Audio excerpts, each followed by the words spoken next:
Amém.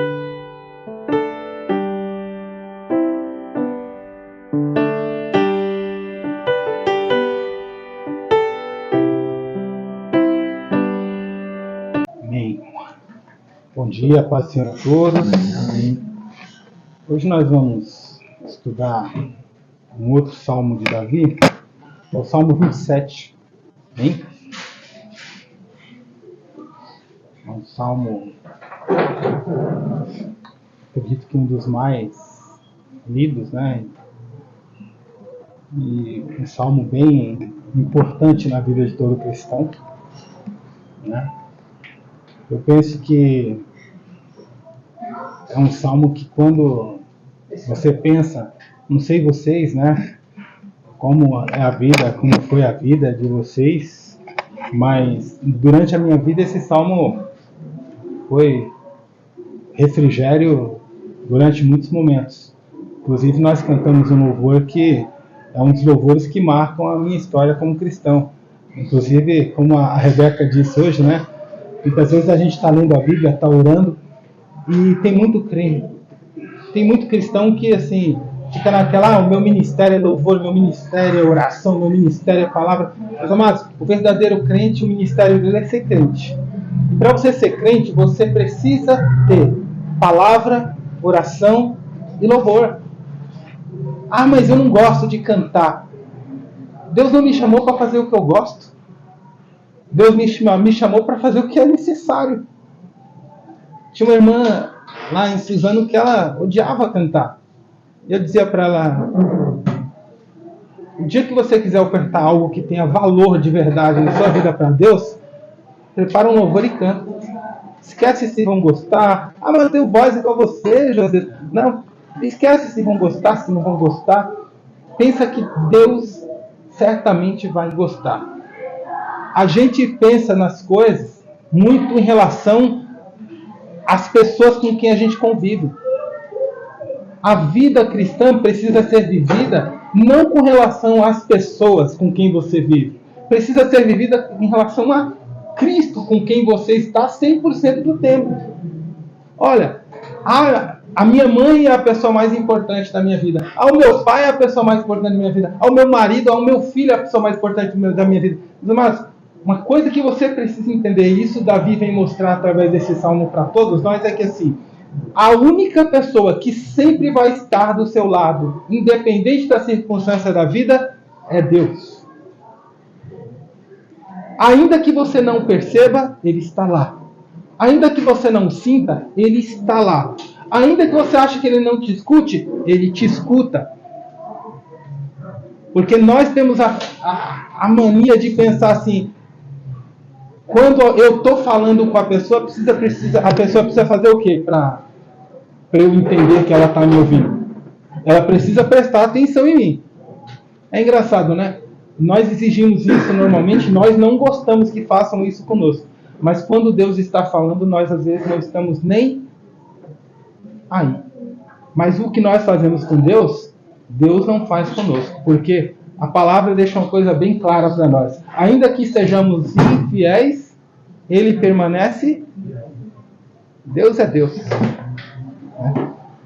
Deus é indiscutível nas suas ações, no seu caráter, nos seus princípios. Ele é indiscutível. Então, assim, eu não tenho como discordar, concordar, eu só tenho que aceitar e viver pela direção dele. E nesse salmo a gente vai entender isso de uma forma bem... É um louvor de Davi a Deus, né? Agostinho fala que ele escreveu durante o tempo em que ele fugia de Saul, logo depois dele passar ali no tabernáculo, né, e comer dos pães da preposição e gerar todo aquele transtorno que Doeg vai lá e delata ele para Saul. Saul vai até o santuário, pega todos os sacerdotes, junta todo mundo ali, manda os seus soldados matarem os sacerdotes. Não sei quantos já leram esse texto, se quiserem ler, é muito interessante. E assim, os soldados se negam a fazer. Mas aí o Doeg, que você vê como uma pessoa com mal dentro dela, né? É uma pessoa que está disposta a fazer qualquer coisa pessoa dirigida pelo mal, ela faz qualquer coisa. Então Doeg pega e fala assim, ó, eu faço. E vai lá e ele pega a espada e mata todos os sacerdotes, sobrando apenas um, que foge para se encontrar com Davi. E assim, esse salmo, pelo que Agostinho coloca aqui, ele é escrito durante esse período. Então você imagina fugir de um rei a quem você admirava, um rei para quem você tocava a harpa para acalmar o espírito mau dele. Então assim, não era uma pessoa por quem Davi tinha rancor, mágoa, ódio, até porque esse tipo de sentimento não entrava no coração de Davi. Era uma pessoa por quem Davi nutria bons sentimentos, admiração, respeito. Ele morava na casa do rei. Então era uma pessoa especial para Davi. Mas ao mesmo tempo você pensa, ele foi a causa da morte de diversos sacerdotes do Senhor. Porque pelo fato de Davi ter passado lá, comido daqueles pães, aquela tragédia toda acaba ocorrendo. Então, assim, pensa no sentimento que eu ou você ficaríamos se nós fôssemos culpados de um mal para alguém que a gente estima muito. Dói, não dói? Quando você pensa assim, poxa, se eu não tivesse feito isso, não teria acontecido isso. Isso a gente já fica assim, quando não é nenhum caso de não é morte, não. É que assim, a pessoa às vezes, se aconteceu alguma coisa, ela, sei lá, tropeçou, porque deixei o tapete aqui de um jeito que não deveria ter deixado, né? A gente já fica todo cheio de sentimentos, né? Imagine você pensando assim, poxa, morreu vários pais de família, né? Olha, ter que encontrar o filho de uma pessoa que eu estimava tanto, desesperado porque viu a morte do pai, de todos aqueles com quem ele convivia no tempo. Então assim, eu fico, quando eu leio, quando eu começo a estudar, eu fico muito compenetrado em entrar no sentimento que aquela pessoa teve ao longo daquele momento. Então assim, Davi era uma pessoa muito forte, porque precisa ser muito forte emocionalmente falando para lidar com tudo que ocupava a mente de Davi naquele momento, né? Que é muito difícil. Mas vamos ver o Salmo, amém? São 14 versículos, não vai dar para todo mundo ler. Então vamos fazer da seguinte forma: eu vou ler um e vocês tentam. Eu sei que as versões são, né? Mas vamos tentar. Eu leio um e vocês outro. 27. Bom? Ele começa dizendo assim: o Senhor é a minha luz e a minha salvação. A quem temerei? O Senhor é a força da minha vida. De quem me recearei? Quando os meus adversários, meus inimigos chegaram contra mim, para comer as minhas carnes, tropeçaram caindo. Ainda que um exército me cercasse, o meu coração não temeria. Ainda que a guerra se levantasse contra mim, nisto confiaria. Uma coisa pedi ao Senhor e a buscarei, que possa morar na casa do Senhor todos os dias da minha vida, para contemplar a formosura do Senhor e aprender o seu bem. Porque no dia da adversidade me esconderá no seu pavilhão, no oculto do seu tabernáculo me esconderá, pôr-me-á sobre uma rocha. Também a minha cabeça será exaltada sobre os meus inimigos que estão ao redor de mim. Pelo que oferecerei sacrifício de júbilo no seu tabernáculo. Cantarei, sim, cantarei louvores ao Senhor. Ouve, Senhor, a minha voz quando clamo. Tem piedade de mim e responde-me. Quando tu disseste, buscai o meu rosto, o meu coração te disse a ti, o teu rosto, Senhor, buscarei. Não escondas de mim a tua face, não rejeites ao teu servo com ira. Tu foste a minha ajuda. Não me deixes nem me desampares, ó Deus da minha salvação. Porque quando meu pai e minha mãe me desampararem, o Senhor me recolherá. Ensina-me, Senhor, o teu caminho e guia-me pela vereda direita, por causa dos que me andam espiando. Não me entregues à vontade dos meus adversários, pois se levantaram falsas testemunhas contra mim, e os que desciam crueldade. Pereceria sem dúvida, se não cresse que veria os bens do Senhor na terra dos viventes. Espera no Senhor, anima-te, e Ele fortalecerá o teu coração. Espera, pois, no Senhor. Amém. Eu vou orar, amém. Senhor Deus de poder e glória, em nome de Jesus Cristo, Senhor, eu te peço, Pai, vem tocar nossos corações, Pai. Vem, Senhor, nos fazer cristãos, Pai, que tenham fé, Pai, que sejam racionais, sim, Pai, mas que sejam também, Senhor, cheios de sentimentos, Pai, produzidos pelo Teu Espírito, Pai, para que, ó Deus, com sentimentos, ó Deus, que nos façam aproximar-nos de Ti, Senhor, ó Deus, possamos caminhar melhor sobre essa terra, Pai, porque, ó Deus, temos sentido muito, Senhor, as coisas deste mundo, Pai, mas pouco as coisas do céu, Pai. E, ó Deus, queremos mais as coisas do céu sobre as nossas vidas, Pai. Queremos mais a direção do céu sobre as nossas vidas, Pai.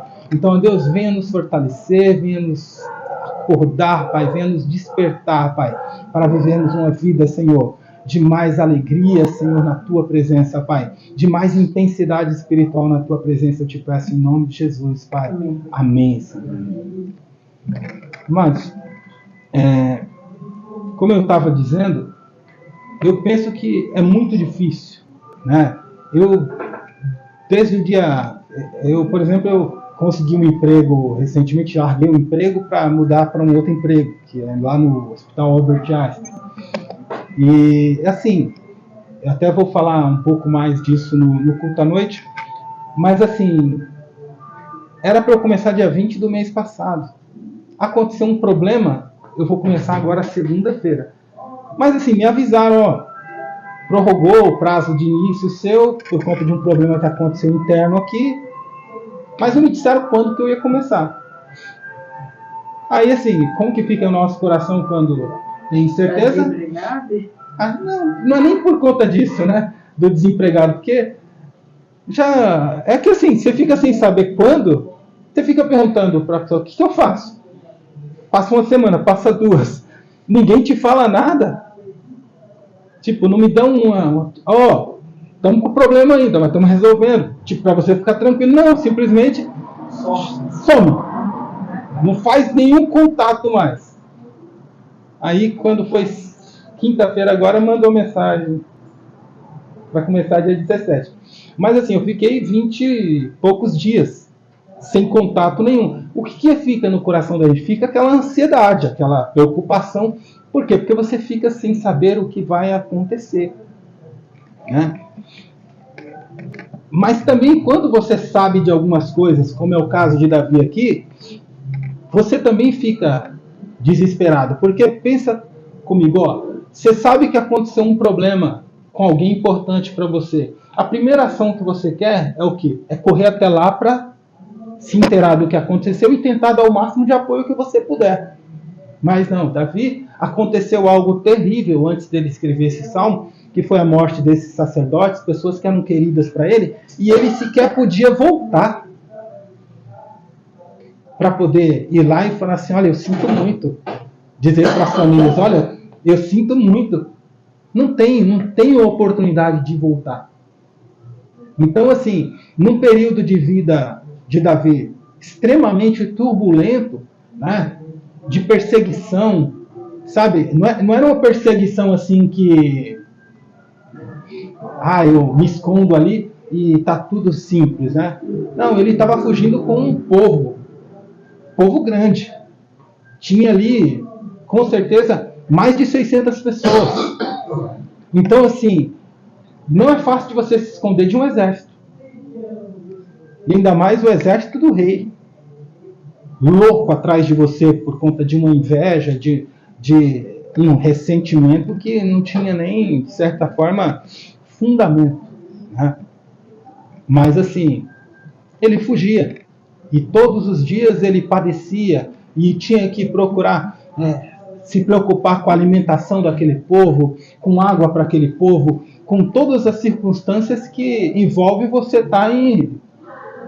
Imagina, a gente sai para viajar, você já tem que pensar, tem que levar isso, levar aquilo, levar aquilo, levar aquilo. Isso é viajar, organizado. Imagina você fugindo. Fugindo e com um monte de gente querendo ir com você e você não sabe como que você vai fazer para sustentar aquelas pessoas todas. Tanto que chega num momento em que ele tem aquele problema com Nabal, né? Que ele vai lá e pede os alimentos para ele e Nabal recusa. Ele fica tão irado que ele vai lá e matar. Se Abigail não vai até ao encontro dele e aplaca a ira dele com certeza ele não seria bonzinho com Nabal. Ele chegaria lá e mataria sem dó. Por quê? Porque a ira dele subiu de tal maneira, você imaginar, o peso da responsabilidade. Aqui os pais, né, sabem o que é o peso da responsabilidade, de você pensar assim, ó, todo mês. Filho não entende isso, né? Filho nem sempre entende isso até se tornar pai de família. É difícil de entender o que é responsabilidade. Porque assim, gente, um pai de família não trabalha pensando na roupa que vai vestir, no calçado que vai colocar no pé, no penteado que vai fazer. Não, ele trabalha pensando se o filho dele vai vestir, se vai comer. É o tempo inteiro pensando mais nos filhos do que nele próprio. Isso é uma coisa que assim... Aí você imagina um pai desempregado, a cabeça dele fica a mil. Então, Davi, naquele momento, inclusive, estava desempregado. Estava desempregado, porque ele era do exército do rei, né? Então, ele está desempregado, porque ele agora, infelizmente, ele foi obrigado a fugir. Então, ele não tem suporte do rei, ele não tem nada. Ele tem que se virar. E se virar sustentando várias outras pessoas. Então, assim, não é fácil. Eu fico tentando, me esforçando para entender um pouco de todos os sentimentos que se passavam pela cabeça de Davi, para tentar compreender como que alguém, na circunstância que ele estava, consegue escrever algo assim. Tão fantástico. Porque você vai ver Davi sempre falando, Senhor, né, faz juízo com os meus inimigos. Mas ele não está dizendo assim, que aquele cara morra, que aquele desgraçado lá morra. Não é esse tipo de sentimento que está no coração de Davi. Davi só quer a justiça. Davi só quer que Deus faça o que ele considera ser justiça, muitas vezes. Então, assim, eu olho para esse salmo e eu fico... Se o Agostinho e aqueles que concordam com o Agostinho estão certos, se esse salmo foi escrito durante esse período, Davi realmente é uma pessoa fantástica. Eu sei que Deus tem razão em chamá-lo de segundo o coração dele, né? Não há discussão, mas eu concordo umas 3 vezes mais nisso tudo, porque eu olho e fico pensando, Senhor, na minha adversidade, quando que eu agi dessa forma? Quando que na tua adversidade você produziu sentimentos como esses? Porque, quando acontecem boas coisas, quando eu recebo uma promoção, quando nasce o meu filho, quando as coisas boas, aí a gente quer dar testemunho, a gente quer fazer coisas, né? E o cristão de hoje faz muito pouco. Diga-se de passagem, né? Inclusive o Salmo vai tratar disso. Mas assim, nós precisamos começar, sabe? Quando a gente fala de avivados, a gente pensa muito naquela circunstância pentecostal, né? De falar em línguas, de ser aquela pessoa... Amado, nós precisamos ser avivados nas nossas atitudes diante de Deus. Nós precisamos começar a perceber quem é o nosso Deus. Nós precisamos entender o que Ele faz 24 horas trabalhando pelo nosso bem. Nós precisamos começar a entender isso. Nós precisamos começar a perceber o ambiente do qual nós participamos 24 horas por dia. Porque se Deus não fosse presente nele, nada do que parece bom ocorreria. Então, Davi começa dizendo: o Senhor é a minha luz. Quando Davi fala, o Senhor é a minha luz, Davi não está só falando assim, o Senhor é a luz que ilumina o caminho por onde eu passo. Não, Davi está falando assim, o Senhor é o meu entendimento das coisas que acontecem na minha vida. O Senhor é tudo que eu preciso entender dos acontecimentos da minha vida. Sejam eles bons, sejam eles maus. O Senhor é o entendimento que eu preciso ter.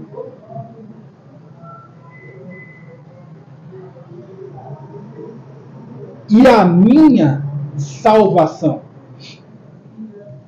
Quantas vezes, durante a perseguição de Saul, o sentimento de Davi, de todo aquele povo que estava com ele, era: perdemos.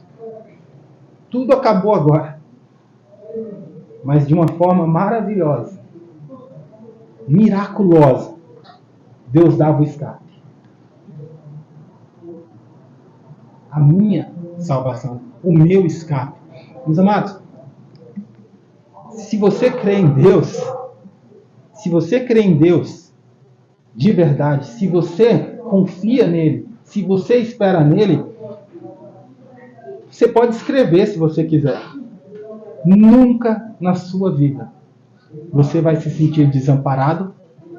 Nunca na sua vida você vai se sentir sem saída. Porque, né, tem um louvor que eu falo assim, é um louvor que não tem muito sentido, porque ele abre porta onde não há porta, né? Mas, assim, para abrir uma porta, você precisa ter a porta. Então, não dá para abrir uma porta onde não há porta. Eu posso abrir um espaço, né? Mas, assim, Deus abre os espaços. Ele cria os escapes onde a gente não consegue entender, porque assim, nada do que nós vemos aqui é feito do que é aparente. Eu vejo aqui tijolos, mas para Deus ele estala os dedos e essa parede desaparece. É interessante porque tem um salmo que fala que tira do orgulho e faz assentar com os príncipes. Essa forma que você está falando mesmo. Você imagina, naturalmente, isso acontece? Não. Numa monarquia é impossível. Se você tiver um sistema de governo que é uma monarquia, isso é impossível. Até porque precisa ter, né?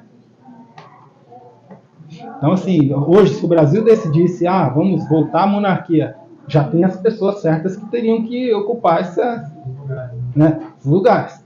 Tem uma família real brasileira ainda aí que, né, tem sangue azul, né? Você não pode fugir disso. Mas, assim, Deus abre portas e te leva de um lugar que parece um lugar de completa derrota para um lugar de vitória, e não tem uma explicação para isso. É Deus. Simples. Deus presente na sua vida. Ou seja, Ele é o meu entendimento. Eu não preciso entender o que Ele fez. Eu só preciso entender que Ele é poderoso para fazer. Né? E Ele é a minha salvação. E a minha salvação não é... Agora eu não estou falando só da salvação em Cristo Jesus. Né? Ele é a salvação sempre. Cristo é a salvação para nós, não é porque ele morreu na cruz do Calvário só.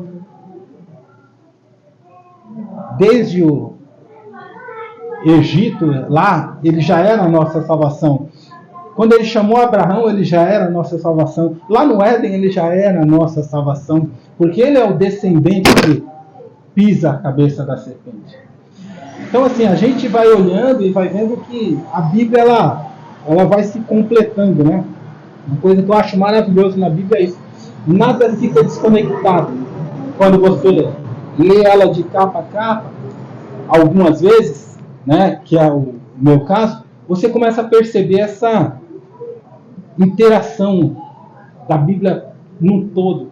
Nada está separado. Então, às vezes, eu tento me conter, porque se eu for ficar ligando uma coisa a outra o tempo inteiro, eu posso confundir um pouco algumas pessoas que ainda não leram. Mas é muito bom saber que eu não preciso compreender muito das coisas, porque Deus compreende por mim. E Ele é quem me dá esse entendimento de tudo nessa vida. A gente é muito teimoso, né? A gente é muito teimoso em alguns aspectos da nossa vida. E isso precisa parar, sabe? A gente precisa parar. Eu, por exemplo, eu sempre fui muito teimoso em muitos aspectos, principalmente na minha juventude, porque como eu era um ledor de Bíblia, assim, eu lia a Bíblia muitas vezes ao longo do ano. No mínimo, assim, que eu lia na minha juventude, era 3 vezes por ano eu lia a Bíblia. Então eu me sentia no direito de discutir muitas coisas. E discutia muitas coisas. Principalmente com o pastor Celso. Eu atormentava a vida do pastor Celso, né? Eu gostava de discutir com o Testemunho de Jeová, eu gostava de discutir com o Adventista, eu gostava de discutir Bíblia com todo mundo que eu pudesse discutir. Eu discutia pelo prazer de discutir. Afinal de contas, eu lia e eu achava que eu entendia. Até o dia que eu percebi que eu não entendia nada. Então, assim, depois que você passa de umas 10 leituras da Bíblia, né? Você começa a perceber que quanto mais você lê, menos você sabe. Ou pelo menos assim, aquilo que você achava que você sabia, você também não sabia. Então você começa a cair um pouco na real. Apesar de que assim, eu já tinha lido mais de 10 vezes quando eu caí na real, viu? É que às vezes a gente precisa também chegar num tempo de maturidade, né? Então, se você chegar num tempo de maturidade, e demorei um pouquinho para chegar. Então, dei bastante trabalho para o pastor Celso, né? E para a igreja também, enchi as paciências da igreja. Tanto que quando eu saí, eu fiz questão antes de me ajustar e pedir perdão para a igreja. Eu dei trabalho, né? Dei trabalho. Mas sabe, me arrependo de ter dado trabalho, mas uma coisa eu não me arrependo. Dava trabalho porque lia. Dava trabalho porque lia, entendia errado e discutia. Mas eu tentava, de alguma forma, entender. Então, isso é muito bom. É ruim por uma parte, mas bom por outra, né? Então, quando Deus quebrantou meu coração e começou a me mostrar que nada daquilo, sabe? Eu fiquei maravilhado. E, assim, é tão bom porque você fica envergonhado, mas ao mesmo tempo você se sente bem de poder chegar e falar assim, desculpa aí, viu? Estava errado. Isso é interessante também, Jesus, que mostra a grandeza de Deus, né? Porque quando ele mostra o quanto a gente precisa mudar e o quanto ele nos ama e nos perdoa, isso toca na gente da forma que a gente precisa também. Não, e a gente tem essa mudança, Vocês têm uma ideia, até hoje eu discordo de alguns pontos com o pastor Celso. Natural, todos nós temos esse direito de discordar, tem coisas que são muito particulares. Mas chegou um tempo da minha vida que eu percebi o seguinte, que os pontos de crescimento espiritual da minha vida, os que mais foram significantes, têm relação com o que eu aprendi com o pastor Celso. Então, assim, eu tenho uma admiração muito grande, um respeito muito grande, e eu sempre que falo, para mim, o homem mais sábio que eu conheci nessa vida se chama pastor Celso. Mas às vezes você precisa se afastar para entender, né? Às vezes você precisa se afastar um pouco para entender algumas coisas. Então, assim, à medida que eu pregava a palavra, que eu ensinava lá em Suzano, todos os bons exemplos que eu tinha para lembrar e citar, porque o meu pastor, o pastor Celso, às vezes eu ficava pensando, eu devo incomodar, né, o pastor Adriano, quando eu falo isso. Porque sempre que eu chamava de meu pastor, é o pastor Celso. E eu dizia para o pastor Adriano, ó, não fica com ciúme, porque, infelizmente, isso não tem como mudar. Ele é o nosso pastor. Então, assim, mas muitos princípios da minha vida, de conversa do carro, de bate-papos com o pastor Celso, que fazem muita diferença. Mas vamos sair dessa. Quando os malvados, meus adversários e meus inimigos, se chegaram contra mim para comerem as minhas carnes, olha que coisa interessante. O inimigo, né? Quando eu leio esse texto aqui, eu lembro do texto que diz que o diabo ele veio para quê? Ele veio para ser legal? Não. Ele veio para roubar, matar e destruir. Ele veio para fazer o que o ladrão, na teoria, pode fazer, né? Então, assim, e a Bíblia diz que ele não descansa, ele trabalha o tempo todo, né? Eu não lembro quem foi que disse, mas dizia assim, ô bichinho trabalhador, né? Eu não lembro agora. É o pastor Bom, o pastor Celso, o exército, né? O pastor Celso que conta. Que sempre falava bem das pessoas. Aí alguém o rapazinho trabalhador, né? Quando falou do diabo, o rapazinho trabalhador, né? Porque, meus amados, Satanás ele não descansa um segundo da vida dele, todo o tempo trabalhando para destruir a minha e a sua vida. Por quê? Porque nós fomos separados por Cristo. Né? Como eu li lá em 1 Pedro, né? Nós fomos separados, nós fomos escolhidos, nós somos hoje tratados por Cristo como a nação santa, como a raça eleita. Então eu posso me orgulhar disso? De maneira alguma. Eu posso me sentir honrado. Eu sou uma pessoa que ultimamente eu tenho me sentido anti-orgulho, ou seja, eu não gosto da palavra orgulho nem quando a gente usa achando que é uma forma positiva. Porque eu comecei a perceber que assim, quando é o filho do outro, fala que alegria, deu tudo certo. Mas quando é o meu filho que passou na faculdade, é o filho do vizinho. Tô feliz com você. Mas é o meu filho. Ai, que orgulho. Saiu de mim. Né? Então até nisso você percebe que é algo bom, mas a conotação da palavra orgulho fica ruim. Então, eu tenho me libertado disso porque eu, lendo o Novo Testamento, sei lá quantas vezes que eu li, eu percebi que Deus nunca disse assim, esse é o meu filho amado, de quem eu me orgulho. E a palavra me comprazo não tem a ver com orgulho. Né? Então, eu comecei a pensar, e hoje eu tenho me policiado por conta disso. Mas olha, os nossos inimigos, eles se levantam, não se levantam para brincar.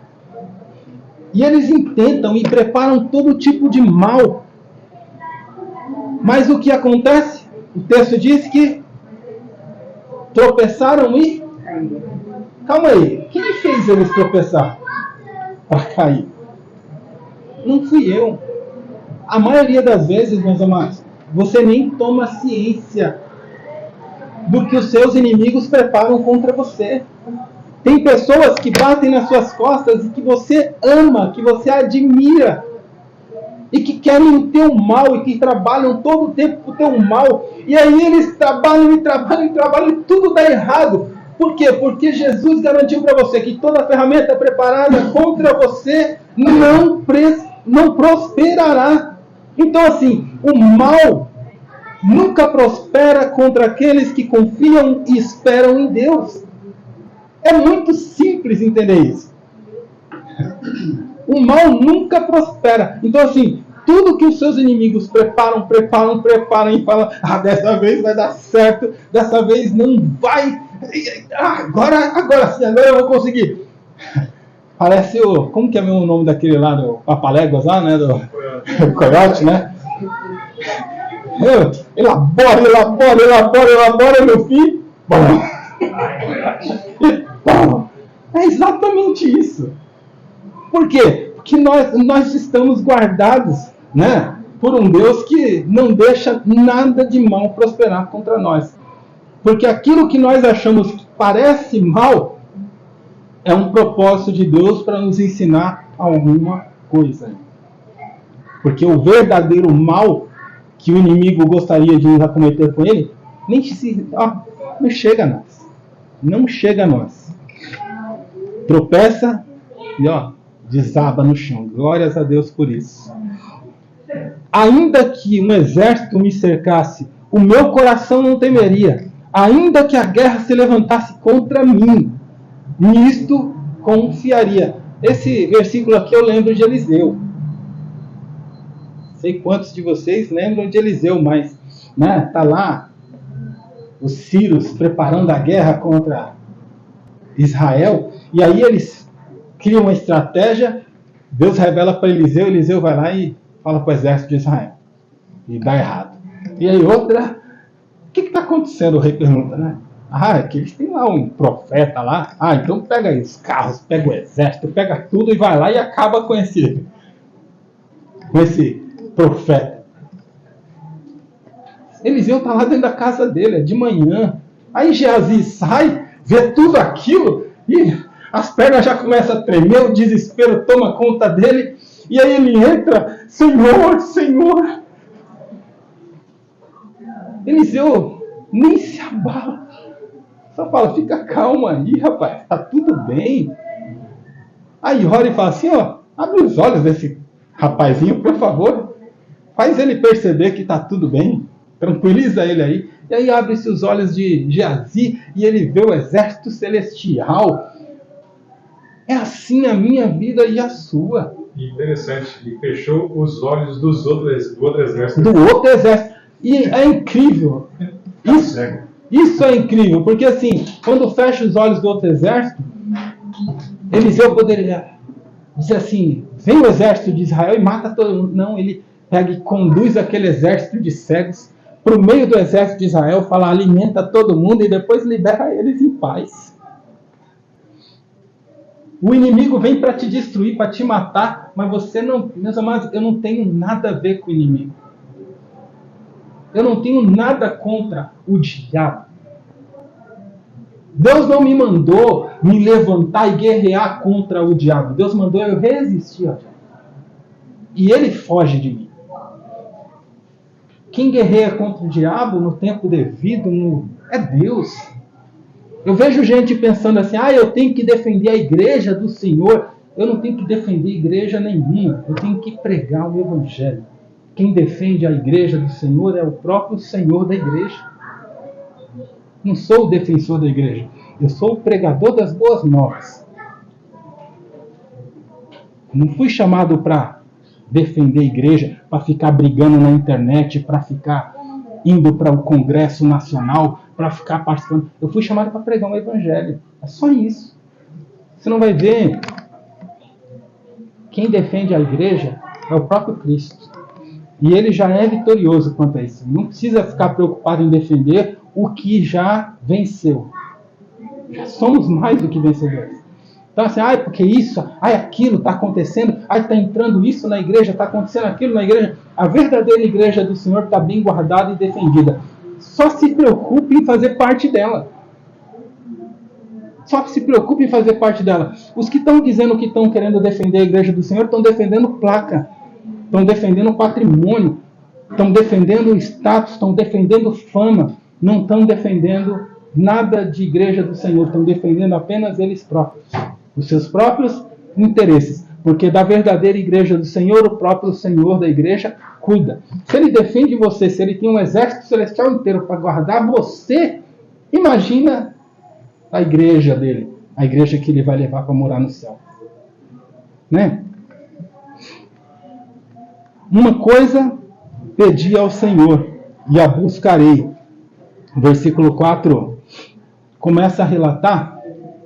Spurgeon ele divide esse salmo, eu até esqueci de falar isso, mas Spurgeon ele divide esse salmo ele coloca 3 partes. Eu acrescentei uma porque eu achei que faltou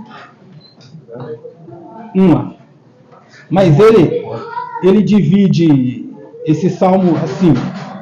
Ele pensa que a primeira parte, versículo 1 ao 3, é uma proclamação só da confiança. É Davi proclamando a confiança dele em Deus. Do 4 ao 6, é o segundo item que ele coloca, que Davi manifesta através da oração, ele revela para nós os temas pelos quais ele orava constantemente, né? Então aqui você começa a entender, por exemplo, ele diz assim, ó, uma coisa pedi ao Senhor e a buscarei. Mas eu acho interessante ele falar isso aqui no versículo, porque assim, ele não está dizendo assim, uma coisa pedi ao Senhor e esperarei. Não é? Não, eu pedi e a buscarei. Meus amados, a nossa fé não é assim, Deus vai... Acho que vocês já viram aquela do barco, eu nem vou contar, porque essa é coisa...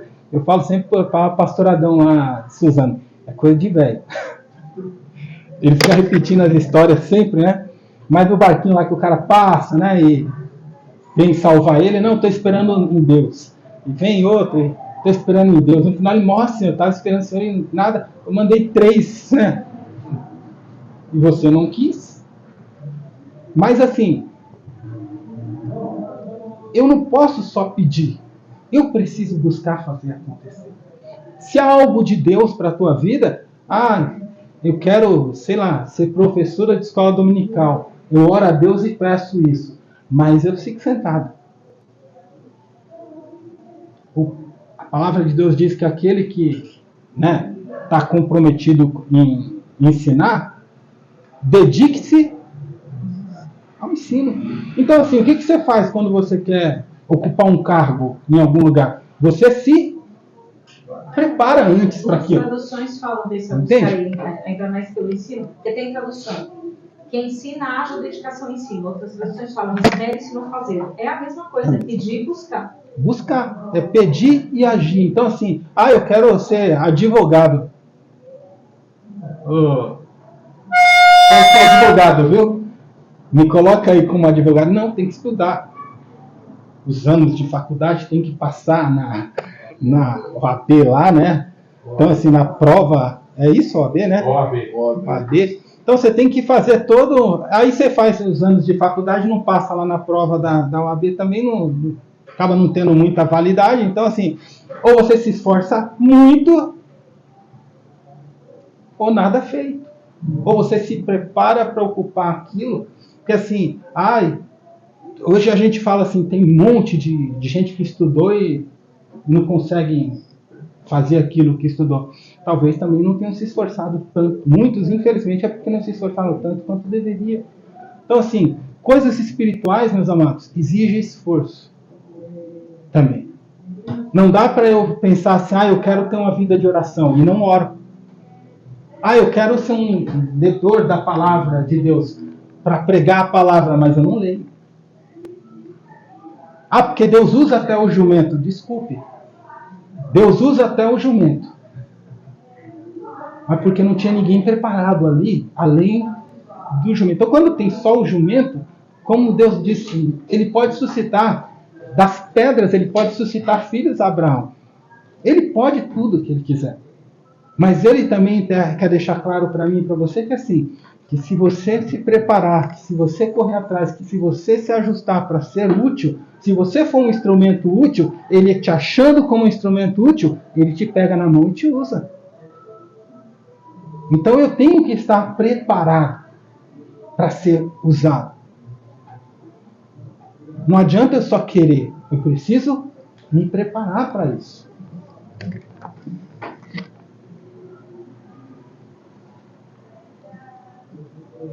Que eu possa morar na casa do Senhor todos os dias da minha vida, para contemplar a formosura do Senhor e indagar no seu tempo. Eu gosto muito desse versículo porque você imagina, Davi ele mora num palácio, ele não mora aqui, claro, num palácio, mas ele vai depois morar num palácio. Mas isso não muda o sentimento dele aqui.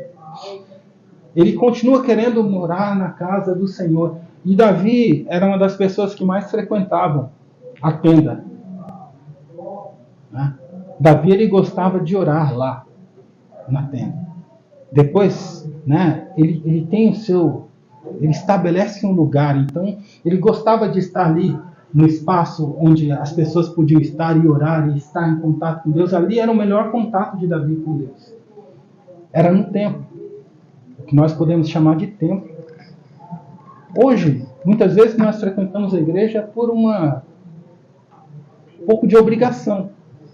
Mas eu não entendo que aqui é o lugar onde eu vou ter contato com Deus. Por exemplo, eu sempre digo para as pessoas que a gente tem uma dificuldade. Tem gente que chega na igreja e ela não consegue cantar.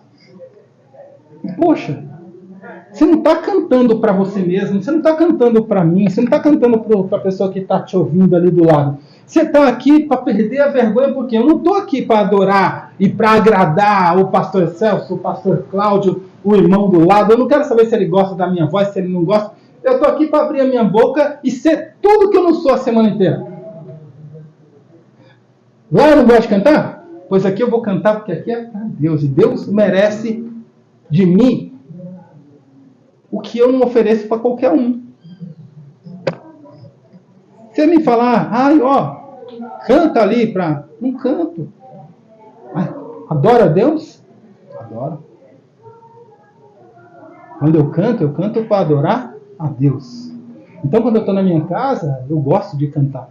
Quando eu estou no meu carro, para o pastor Carlos, pastor Cláudio, eu gosto de cantar. E meus filhos me atormentam, porque eles falam, pai, você não liga não, que o povo da rua vai ouvir, não sei o quê. Então, filho, vem aí. Os meus vizinhos lá. E canto mesmo. E perturbo. E se alguém reclamar, eu falo, vocês botam o funk aí pra eu ouvir à noite, aí, às vezes nem consigo dormir, eu canto também. Às vezes 10 horas da noite eu tô lá cantando, adorando a Deus, tô chorando, tô pulando, tô dançando. É meu lugar de estar com Deus. Aí eu não tenho restrição. Não gosto de dançar, não gosto de nada disso, mas na presença de Deus eu gosto de tudo que eu sinto de fazer, eu faço. Porque é gostoso na presença de Deus. Então Davi, ele tinha esse sentimento, né? Davi, ele tinha esse sentimento gostoso. E uma coisa que é interessante, ele queria contemplar a face do Senhor. Eu não sei qual é o objetivo de vocês ir para o céu. Eu, sinceramente, o meu maior objetivo em estar no céu é isso. É contemplar a face do meu Senhor. É entender se é o que eu imagino, se é o que eu sinto quando eu estou na presença dele, se é o que parece que eu vejo, sabe? Quando eu estou na presença dele. Então eu tenho ansiedade para confirmar se é o que ele me mostra quando estamos ali naquela relação gostosa que é tão boa. Então parece, é como se eu visse. Então eu quero confirmar tudo isso. E eu sei que vai ser muito melhor do que eu imagino. Então é fantástico. Mas uma coisa que esse versículo me traz também, ele fala de indagar no seu tempo. Sabe o que é uma liberdade? Sabe o que é a liberdade? O pastor Celso até falou esses dias aqui que a gente não tem liberdade de verdade. Né? Que nós somos servos de...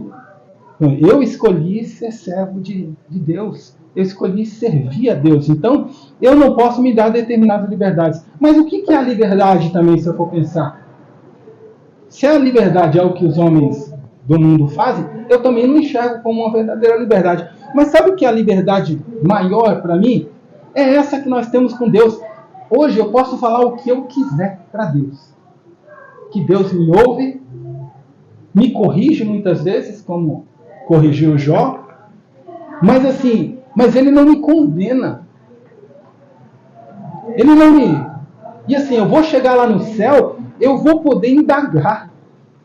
E mesmo podendo indagar deve ser, porque em Coríntios, mesmo que eu estava lendo ontem, a Bíblia fala que Paulo fala, cada um como foi chamado, mas ainda aqui, eu sou chamado como livre, mas ainda assim sou servo de Cristo. Você tem liberdade, por exemplo, chega no trabalho, tem seu lazer, liga a televisão, essa liberdade você tem, mas é servo do Senhor, de as suas escolhas do dia a dia, você fazer pautado na direção dele. Sim.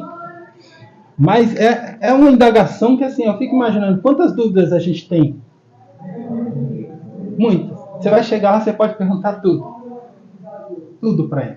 E Ele vai estar disponível para te responder tudo, com paciência, com... Olha que maravilha. Porque no dia da adversidade me esconderá no seu pavilhão. No oculto do seu tabernáculo me esconderá, por-me-á sobre uma rocha. É maravilhoso, né? Você pensar que assim, olha, você não está escondido em qualquer lugar. Você está escondido no pavilhão exclusivo de Deus. Ou seja, ali onde ninguém pode chegar até você. Onde o mal não pode de maneira nenhuma chegar até você. Né? Eu vou correr um pouquinho, senão eu não vou terminar. Também agora, a minha cabeça, vocês, será exaltada sobre os meus inimigos que estão em redor de mim. Por isso oferecerei sacrifício de júbilo ao seu tabernáculo, no seu tabernáculo. Cantarei sim, cantarei louvores ao Senhor. Eu gosto muito desse oferecerei.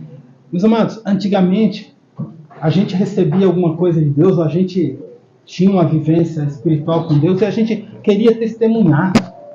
A gente queria fazer algo para... Né? Então, assim, eu penso... O pessoal que namora, por exemplo, hoje é aniversário de casamento, então eu tenho que ficar pensando em alguma coisa para agradar a minha mulher, né? Porque se não pensar, o bicho pega. Mas assim, porque é uma data memorável para mim. Por exemplo, eu tenho 17 anos de casado. Se você me perguntar, para você faz tempo? Faz. Para mim faz uns 17 dias. Porque foi bom. Foi bom. Para mim foi maravilhoso. Tem sido maravilhoso. No meu casamento, a expectativa é dos próximos quantos anos Deus quiser que eu viva ao lado dela. Porque eu sou plenamente satisfeito com a mulher que Deus me deu. Mas assim, aí a minha mulher às vezes me pergunta, mas se Deus quisesse te levar agora, você ficaria triste por me deixar? Nem um pouquinho. Nem um pouquinho. Porque a minha prioridade ainda é Cristo e sempre vai ser Cristo. Então quando Ele quiser, eu estou à disposição. Para finalizar os últimos versículos, só pegar um.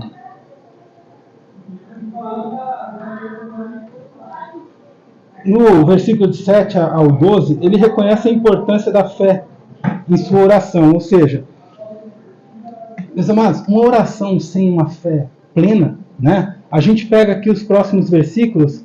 Davi, ele diz assim, ó, uma coisa que ele diz que eu acho interessante. Ele fala para Deus dos acordos que ele fez com Deus. Então assim ele diz, quando o Senhor disse a mim para me buscar, o Senhor me disse para te buscar, o meu coração te disse a ti, ou seja, o meu coração assumiu um compromisso contigo de te buscar. E te buscou. Sabe? Nossa relação com Deus, muitas vezes, o Espírito Santo vem e toca nossos corações para mudarmos coisas nas nossas vidas, e nós pensamos assim, agora eu vou mudar. Mas o que acontece? Eu não mudo. Eu não mudo. Isso precisa começar a mudar nas nossas vidas. Porque Davi, ele fazia o que ele se comprometia a fazer com Deus. E ele diz aqui no versículo 13, só para finalizar, o 13 e o 14. Pereceria sem dúvida, se não cresse que veria os bens do Senhor na terra dos viventes. Talvez você pense assim, é ver os bens do Senhor ainda nessa terra. Também. Se Deus te prometeu que você vai ver ainda nessa terra, você vai ver ainda nessa terra. Fique tranquilo quanto a isso. Mas uma coisa é certa. A terra dos viventes que Davi fala aqui também, que é uma coisa que Spurgeon fala que a gente pode enxergar esse salmo de 3 formas completamente distintas, que é uma de âmbito particular, outra como igreja e outra na visão de Cristo Jesus. Então assim, a terra dos viventes é aquela onde você vive eternamente. Então a terra dos viventes é o céu. No momento em que você fechar os seus olhos aqui na terra, os seus olhos se abrem lá. É como um piscar de olhos. Então, não tenha medo. Leiam esse salmo depois, com atenção. Presta atenção nos sentimentos que Davi coloca dentro desse salmo. E você vai perceber que, assim, não temos razão para duvidar, para desconfiar. Mas temos muitas para confiar e para esperar em Deus. São as duas palavras-chave desse salmo. Confiar e esperar em Deus. E aí tudo na sua vida vai correr de ótimo para ainda melhor. Amém? Deus abençoe.